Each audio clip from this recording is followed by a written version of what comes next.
ప్రేక్షకులందరికీ నమస్కారం. ఈరోజు మన స్టూడియోలో ప్రముఖ ఆధ్యాత్మికవేత్త శ్రీచక్ర ఉపాసకులు మణికంఠ శర్మ గారు మనతో ఉన్నారు. గురువుగారితో మాట్లాడేద్దాం. నమస్కారం గురుగారు. పరమేశ్వరార్పణమస్తు. గురుగారు, జూన్ మాసంలో తులారాశి వారి పరిస్థితి ఓవరాల్గా ఏ విధంగా ఉండబోతుంది? ఆర్థికంగా, ఆరోగ్యంగా అన్ని విధాలుగా ఎలా ఉండబోతుంది గురుగారు ఈ నెల? తులారాశి వారు చిత్తా నక్షత్ర 3-4 పాదాలు, అదేవిధంగా స్వాతి నక్షత్ర 4 పాదాలు, విశాఖ 1, 2, 3 పాదాల వారు తులారాశిలోకి ఇచ్చేస్తారు. తులారాశి వారు ఎప్పుడూ కూడా ధర్మ అధర్మం, సత్య అసత్యము, నీతి న్యాయము ఇలా తులుతూగుతూ చేద్దామా వద్దా, చేద్దామా చేసేద్దాంలే, ఏదైతే కర్మ సిద్ధాంతం మీద ఆధారపడదాం, వచ్చేవి ఏమైనా ప్రయోగాలు ఉంటే కనుక భగవంతుడి మీద భారం వేద్దాం, ఇటువంటి నాడుచుకుంటూ వెళ్తూ ఉంటారు. తను చేసేది తప్పైనా సరే ఏం కాదు, భగవంతుడు చూసుకుంటాడు. తప్పైందనుకో భగవన్ నామస్మరణ చేద్దాంలే, దానికి ఏదో ఒక రెమెడీ ఉంటుందిగా అనేటువంటి ఆలోచన తులారాశి వారికి ఎక్కువ కనబడుతూ ఉంటుంది. అయితే తులారాశి వారి దగ్గరికి వచ్చేసరికి ఇంకొక లక్షణం ఏమిటంటే, మంచి విషయం ఏదన్నా చెయ్యాలి అంటే కనుక క్షణం ఆలోచించుకొని చేసేస్తారు. చెడు విషయాన్ని చెయ్యాలి అనుకుంటే అందులో తప్పులేమీ లేకుండా కరెక్ట్గా చేద్దామని 84% పరిపూర్తిగా చేస్తుంటారు. తప్పులు దొరకకూడదు. తను చేసిన తప్పులో తప్పు ఎవరైనా వెతుకుతారేమో అని తప్పులు దొరకకుండా చేస్తుంటారు. తప్పు లేని వారు తమ తప్పులు ఎరగరు అన్నట్టుగా చేస్తుంటారు అన్నమాట వీరు. అయితే ఇక తులారాశి వారి దగ్గరికి వచ్చేసరికి జూన్ నెలలో కాస్త ఇబ్బందిదాయకమైనటువంటి వ్యవస్థ నడుస్తున్నా పర్వాలేదు, ఇంతకు ముందు కంటే ఈ నెల బాగున్నాం మనం అనేటువంటి ఊరట తనలో తాను సర్ది చెప్పుకుంటాడు.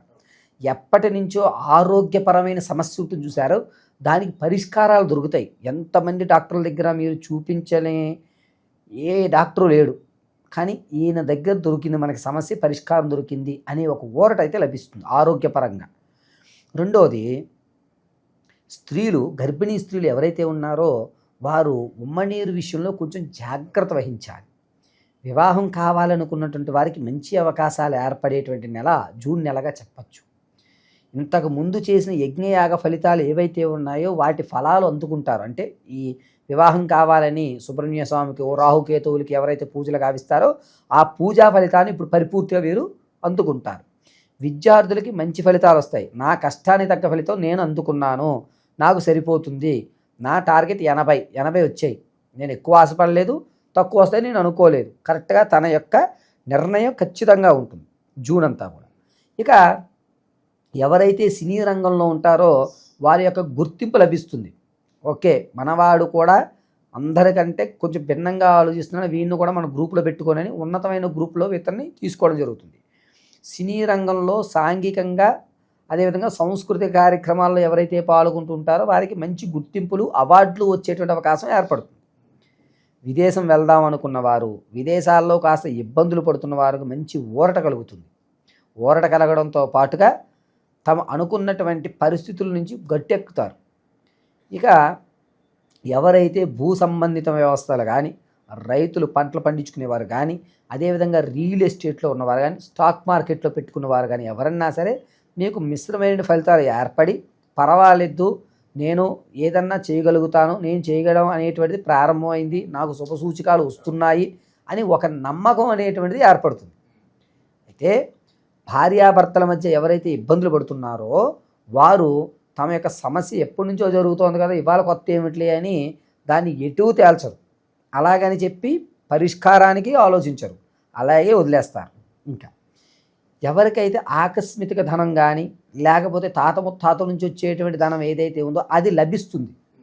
ఇది నీకే లభించేస్తుంది, తను దాన్ని పుచ్చుకుంటాడు, ఆనందదాయకంగా ఉంటాడు.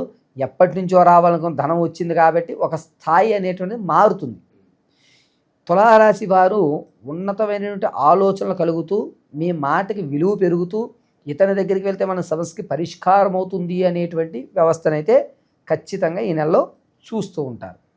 ఎవరైతే నూతనంగా వ్యాపారం ప్రారంభం చేద్దాం అనుకుంటారో వారు జూన్ 8 తర్వాత ప్రారంభం చేయండి, మంచి అవకాశాలు అనేటువంటివి ఏర్పడుతూ ఉంటాయి. ఈ తులారాశి వారు తమ స్థాయిని, స్థితిని మార్చుకొని మీ యొక్క స్థితిగతులను కూడా ఒక స్థిరత్వంలో ఏర్పరచుకోవాలి అనుకుంటే జూన్ నెలంతా కూడా కాలభైరవాష్టానికి ప్రతిరోజు ఉదయం కాలభైరవాష్టకం వినండి. వింటూ తెల్ల జిల్లేడు పువ్వు ఉంటాయి, తెల్ల జిల్లేడు పువ్వులు తీసుకొచ్చి పరమశివుడికి సమర్పించుకుని శ్రీ పశుపతయే నమః అనేటువంటి విషయాన్ని 24 సార్లు చెప్పుకొని స్వామివారికి నమస్కారం చేసుకుని వచ్చేయండి. ఉదయము సాయంత్రము శివాలయ దర్శనం చేసుకుని తెల్ల జిల్లేడులతో అర్చన చేయడం చాలా మంచిది పరమశివునికి. ఇలా చేయడం వల్ల మీ స్థితి అనేటువంటిది నిలబడుతుంది. ఆరోగ్య సమస్యకి పరిష్కారం దొరికింది కదూ, ఆ పరిష్కారం ఖచ్చితంగా ఏర్పడి ఓకే అతను చేసేటువంటి వైద్యం మీ శరీరానికి సహకరిస్తుంది. దానివల్ల ఇరువురు కూడా ఆనందదాయకంగా ఆ సమస్య నుంచి బయటపడేటువంటి అవకాశం ఏర్పడుతుంది. బంగారు ఆభరణాలు కానీ అదేవిధంగా విలువైన వస్తువులు కానీ ఇవన్నీ కూడా మీ దగ్గర సమృద్ధిగా ఉంటాయి. జూన్లో ఖచ్చితంగా బంగారం కొనుగోలు చేసుకునే అవకాశం ఉంటుంది. ₹1కి ₹2 అనేటువంటి యాడ్ అయ్యి మీ ఆర్థిక స్థితి మెరుగు అయ్యేటువంటి పరిస్థితులు ఏర్పడతాయి. ఇక ఏదైతే మీరు ఒక స్థాయిలోకి వచ్చిన తర్వాత మీ చేతితో ఎవరికైనా అప్పు ఇవ్వడం అనేది జరిగితే కనుక ఆ అప్పు తీరేటువంటి అవకాశం కూడా కలుగుతుంది. మీరు అప్పు తెచ్చుకున్నా ఆ అప్పు కొంత తీరేటువంటి అవకాశం ఖచ్చితంగా కలుగుతుంది. కొంతమంది చేతితో అప్పిస్తే మళ్ళీ తిరిగి రాదండి, కానీ వీళ్ళకి వస్తుంది. వీళ్ళు అప్పు ఇవ్వడం వల్ల మళ్ళీ వీళ్ళు తిరిగి వీళ్ళ యొక్క అప్పును వీళ్ళు తీసుకోవడం అనేది జరుగుతుంది, ఇబ్బంది పెట్టరు. కానీ వీళ్ళు అప్పు తెచ్చుకుంటారు. తెచ్చుకున్న వాళ్ళు ఏం చేస్తారంటే ₹1,00,000 అప్పు తెచ్చుకున్నారనుకోండి, ఖచ్చితం 40,000 వరకైనా తీర్చేస్తారు. అమ్మయ్య వాడికి అప్పు ఇవ్వడం వల్ల తీర్చేసాడరా, ఈయన నమ్మచ్చు అనేటువంటి ఒక నమ్మకం అయితే ఏర్పడుతుంది. ఇక దూర ప్రయాణాలు ఎవరైతే చేస్తున్నారో వాళ్ళకి ఏదైనా సూచన ఉందా గురుగారు? ఏమన్నా జాగ్రత్తలు లాంటివి ఏమన్నా? దూర ప్రయాణాల వారు ఈశ్వర నమస్కారం గావించుకుని ప్రయాణం చేయడమే మంచిది. ఇబ్బందిదాయకం కలగదు, అలాగని ప్రమాదాలు జరగవు. ఖచ్చితంగా వీరు ఆనందదాయకంగానే ఉంటారు. ఆనందవేలితో కార్యక్రమాలు ఏవైతే ఆనందంగా చేసుకునే కార్యక్రమాలు ఉన్నాయో వాటిని పరిపూర్తిగా తన ఉల్లాసవంతంగా కార్యక్రమాలు పూర్తి చేస్తుంటారు. ఎవరైనా మేము వ్యాపారాలు పెట్టాలనుకుంటే ఎలాంటి రంగాలు వీళ్ళు చూస్ చేసుకుంటే చాలా లాభాలు వస్తాయి అంటారు గురుగారు? తులారాశి వారు చిరుధాన్యాలు కానీ లేకపోతే ఆహార సంబంధితమైనటువంటివి కానీ పెట్టుకోవడమే మంచిది. ఈ నెలలో మంచి అవకాశాలు ఏర్పడుతున్నాయి కాబట్టి వ్యాపారాన్ని ప్రారంభం చేసుకోండి. ఇక దైవారాధన విషయంలో చివరిగా ఎలాంటి రెమెడీస్ బాగా అవసరం అంటారు ప్రజెంట్ ఉన్న పరిస్థితులు? తులారాశి వారు జూన్ అంతా కూడా ఈశ్వరారాధనే చాలా శ్రేష్టము. అందలి ఈశ్వరుడి ఉదయ సాయంత్రం వేళ దర్శనం గావించుకుని తెల్ల జిల్లేళ్ళతో అర్చన గావించుకోవడం వల్ల మీ యొక్క పరిస్థితులు స్థితులు స్థిరత్వంగా ఉంటాయి. అంటే మారినవి అలా కొనసాగేటువంటి అవకాశం ఏర్పడుతుంది. మళ్ళీ డౌన్ఫాల్ అవ్వకుండా అవ్వరు, అలా అప్పు కూడా అవ్వదు, అలా సమతుల్యంగా వెళ్తుంది. సో ఓవరాల్గా జూన్ నెలలో తులారాశి వాళ్ళందరూ కూడా ఏ విధంగా ఉండబోతుంది, ఎలాంటి రెమెడీస్ చేసుకోవాలి, చాలా బాగా వివరించారు గురుగారు. ధన్యవాదాలు. పరమేశ్వర అర్పణమస్తు.